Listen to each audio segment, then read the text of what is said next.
That Man, Pac-Man and Robin the Wonder Boy.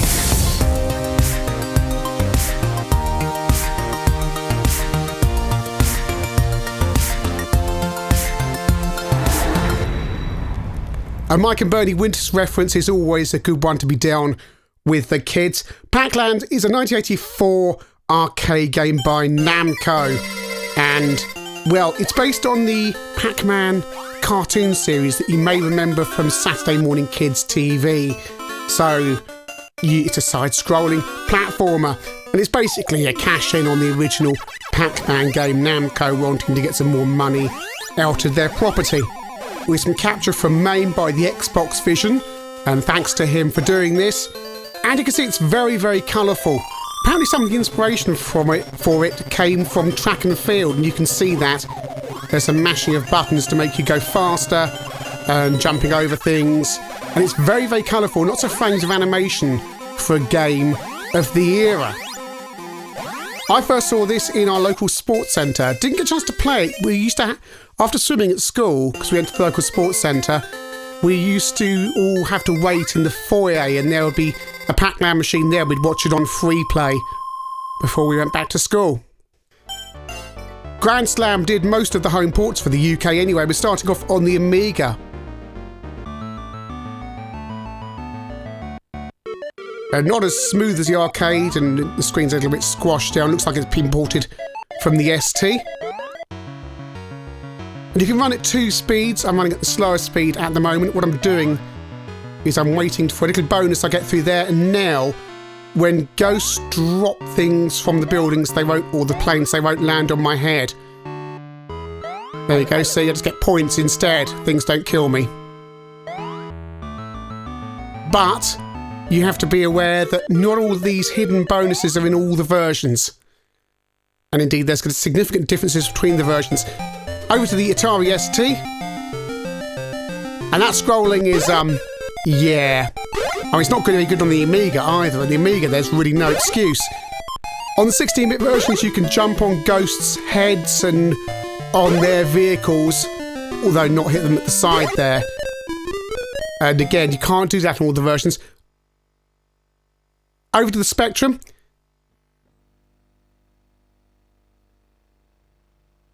And I'm just showing you the 48K version at the moment. And note, I got to the edge of the screen there and it flicked and I couldn't go any further until I jumped. Because this version doesn't have scrolling and it's very frustrating because sometimes, and the collision detection isn't very good either. If objects are at the edge of the screen, you can't necessarily get to the next screen without jumping. This is the MSX version, which is a direct Spectrum port.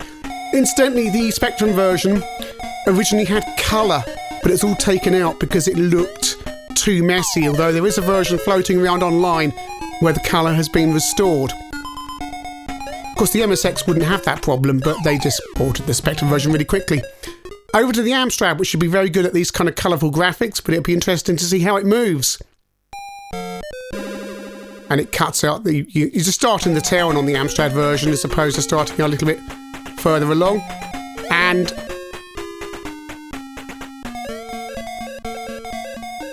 yeah, same collision detection problem as the Spectrum, with the added bonus that it gets slower the more there is on screen.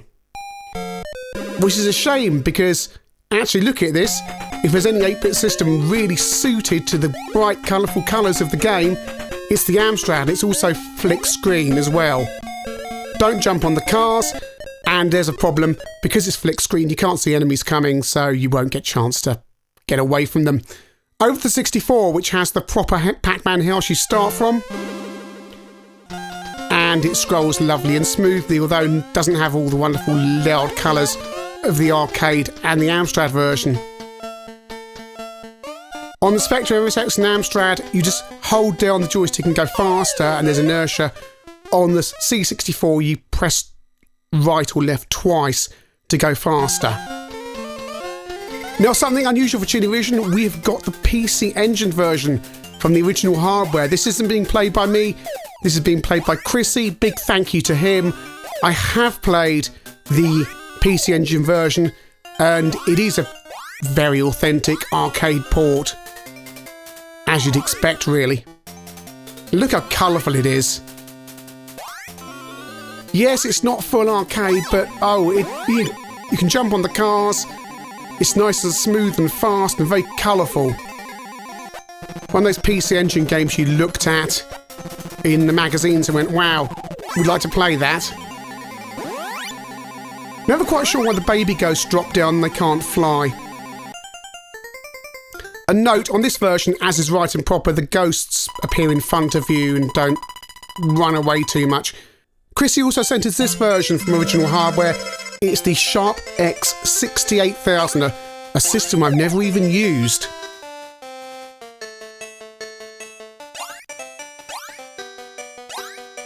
And again, it's looking a bit better than the ST and Amiga versions, to be honest. And then again, the Japanese conversions always seem to put more effort in than software houses in the UK, which did the bare minimum. The game, incidentally, is said to have inspired Super Mario Bros. With the colourful landscapes in the background. And this is the Atari Lynx version, also capped by Chrissy. And again, original hardware. And this is a pretty good version. Again, this isn't a version I've played, but I've read a lot about.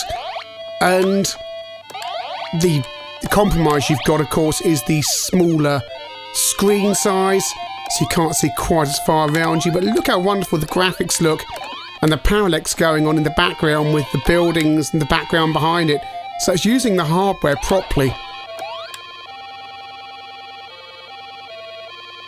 End of level 1 on the Amiga.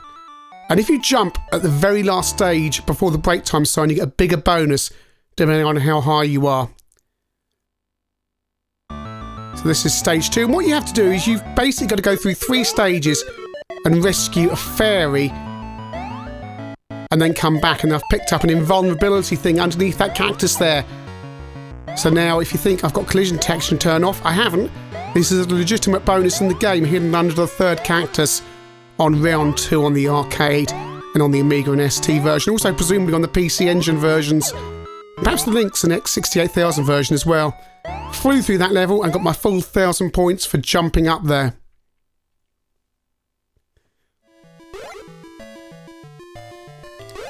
Atari ST. And the thing about the arcade version is you go behind objects, and the ghosts go behind objects on this level. It doesn't really happen on these home conversions. MSX version.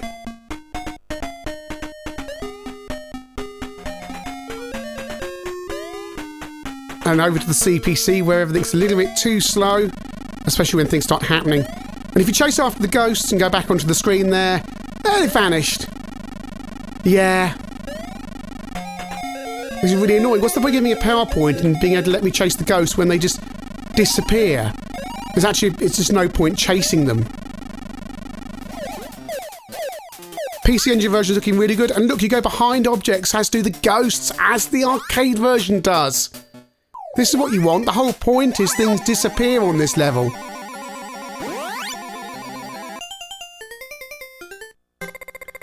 Sharp X68000, and again you go behind objects, which is what you want. And Grandslam couldn't be bothered to port that onto the ST and Amiga. Atari Lynx, again, authentic. This is what you want. This is why so many UK software houses and their half-assed conversions annoy me so much. Because it can be done. C64 in level 3, round 3. And you've got a jumping section with logs. And as I was saying earlier, and this is the Spectrum version with 128K sound now, this game inspired Super Mario Bros. With its colourful backgrounds, its jumping, its obstacles. And there are various other games as well, including Ghosts and Goblins, I believe. It's very, very influential. And here on the CPC, it's yeah. A few attempts to get through there.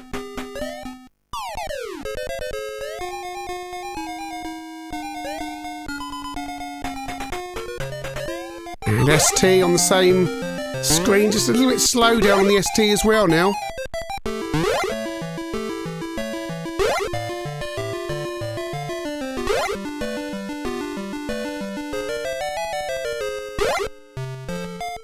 Jump up there. PC Engine, no such problems, it runs at the proper speed. Again, it's an 8-bit console. The 16-bit ST and Amiga are just left lagging.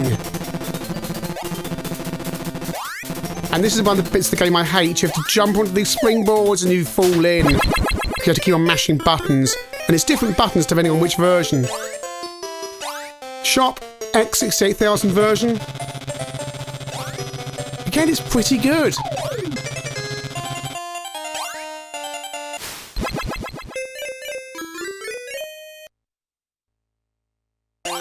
And by the way, all this PC Engine, Sharp X68000 and Atari Lynx footage is thanks to the ChinnyVision Discord community. Link in the description below. A special thanks to Chrissy and the Xbox Vision who did the MAME capture. Really wonderful community. Come along and join us. And remember, there's also the ChinnyVision Patreon as well, link below. And even if you don't want to do that, just could you possibly click on subscribe and click on the little bell icon on this channel as well, because I don't ask people to do that enough, and I probably should. The problem is all the UK versions are done by software houses with the minimum of effort in the minimum amount of time.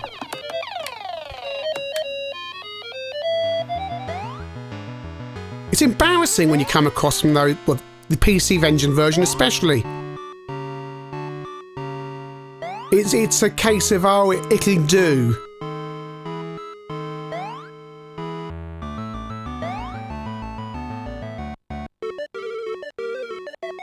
Right, jump onto the springboard and keep mashing the keys down on the joystick, and it's different combinations depending on which format you're on. Pointless power pill. End of level 3 or level 1, and then a fairy comes, well, you've rescued your fairy, and then a fairy turns back to full size or something, and then you get magic boots to go back to your house, which enable you to fly when you jump. Don't know why. Neat concept though, going through 3 levels and then tracking back through them.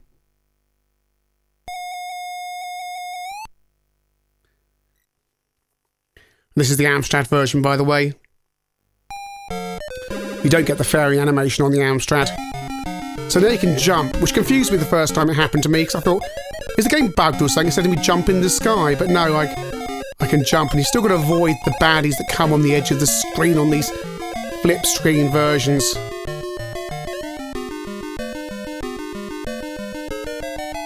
You hit an object on the side of the screen again, you can't move on. C64. And I'm back home and there's Ms. Pac-Man, Mrs. Pac-Man and Pac-Baby waving at me. And now we do it all again with a different colour background and different levels.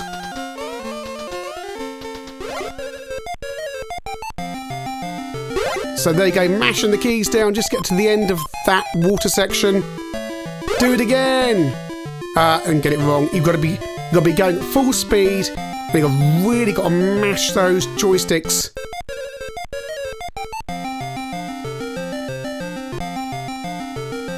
In the arcade, you just keep tapping right. But all these versions, it's inconsistent. Am I going to do it? Am I going to do it? Am I going to do it? Yes, just. And then a ghost hits you, which you can't avoid.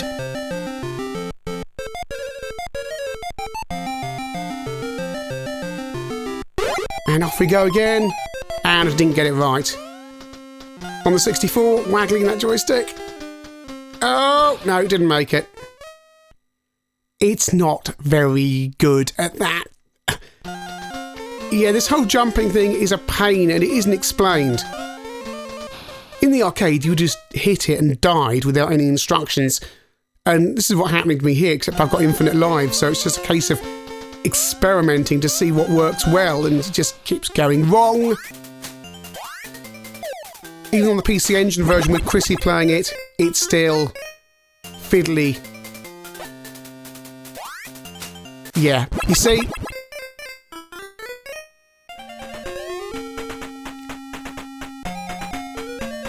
Now the Amstrad getting waggle really hard, and the flying is really weird on the Amstrad version. He just kind of hovers.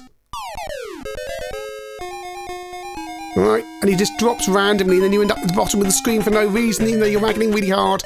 And you sink into the water. I hate waggling in games, and this is one of the worst examples.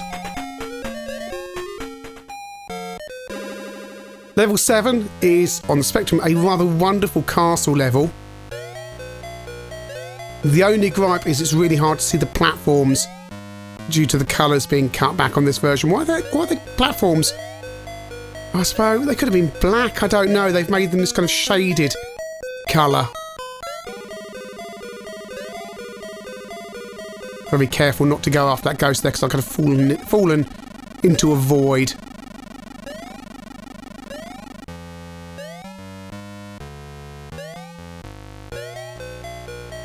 It's good on the 8-bit versions, they still retain Pac-Man's cap coming off as he falls down.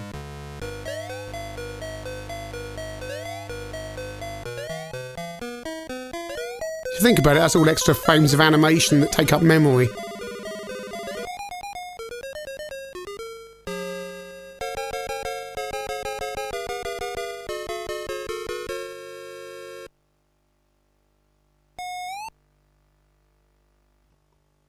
Taking our trip back on the Spectrum again, we'll be able to jump in the air, or fly in the air rather. And as I may have mentioned, on the Spectrum and Amstrad version, you don't tap twice to make yourself go faster and run. You just hold down, and there's some really annoying inertia on your character. Oh, got past him. You could really do with a power pill around here, and it doesn't give you... Whoa!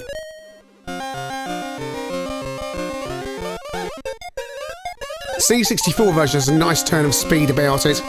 So much so that in the earlier levels, there's not much point in running. You don't really need to. Although on the Amstrad version, it's quite pedestrian. The title screen on some of the versions says they're good friends of Pac-Man in the Pac-Land. Well, I'd argue they're not, since everybody seems out to kill Pac-Man. But this is a fairly decent conversion of a cartoon, or the cartoon at least as I remember it. We look at the UK home versions first. I'm afraid they're all pretty weak. At least the ST and Amiga retain some of the things from the arcade, like being able to jump on the ghost cars, and the bonuses, but they're both far too slow and jerky and lack any kind of fluidity. And also, frankly, they also lack that kind of glowing colour of the arcade, which is one thing the Amstrad version gets right with its colour palette. The C64 plays the best of all of them, but it's still a flawed game with the bonuses missing, and it still doesn't feel quite right. Pac-Land is a bit of a fiddly arcade game on the 64, but it looks good, it sounds good, but overall not a completely satisfying experience. Spectrum and MSX and also CPC versions of flick screen and simply don't work. For all the good look the CPC version has, it plays no better than the Spectrum or MSX, and there are problems with ghosts coming at you from the edge of the screen. Those Japanese versions though, boy, and big thanks for Chrissy for capturing them. The PC Engine is a version I've played before under emulation admittedly, and it's pretty good. It's a very accurate replication of the arcade machine. That Sharp X68000 version knocks the ST and Amiga version out of the park still, and the Lynx version, oh boy. Okay, it's got a smaller screen, but it appears to play and look fantastic. It's not a game I ever saw for sale from my Lynx, but I think it's one I would have been glad to have. I don't think Pac-Land is the best arcade machine in the world. It's one that had a lot of appeal for me as a kid when I stood there and watched it in a track mode because it was bright, colourful and noisy and looked good. And it has many gameplay elements in common with the game it inspired, Super Mario Bros., that I really don't like, including that jumping and all the fiddly hidden bits that you have to have special knowledge to be able to find. But still, it's a Pac-Man game, although arguably, of games that came out by Grandslam in the same year, I still prefer Pac-Mania.